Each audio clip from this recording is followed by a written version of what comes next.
dan mengharap dunia dibolehkan secara mutlak kalau memang sebuah ibadah ada janji dunia di dalamnya. Seperti sedekah, ada janji dunia. Seperti silaturahim, ada janji dunia. Ya. Adapun tahajud, Senin Kemis, salat duha, enggak ada janji dunia. Maka kekeliruan orang semangat salat duha ada yang tujuannya rizki. Karena keliru memahami doa yang sebenarnya doa tidak ada asal usulnya.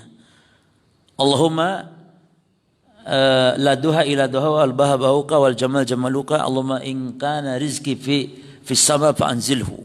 In kana tahta al-ard fa akhrijhu. In kana ba'idan fa qaribhu. Ya Allah, kalau rizkiku ada di atas langit turunkan, di dasar bumi keluarkan, jauh dekatkan. Karena ada doa seperti ini dianggap salat duha berkaitan rizki, padahal tidak ada sama sekali. Banyak kaum muslimin yang salat duha tujuannya rizki, niatnya. Ini tidak boleh. Orang setelah salat duha minta rizki boleh tidak jemaah? Orang salat duha tujuan mengharap pahala dari Allah, lalu setelah salat duha atau di dalam salat duha dia berdoa minta rizki.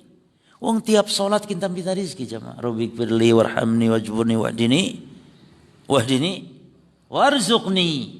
Itu rizki. Ya.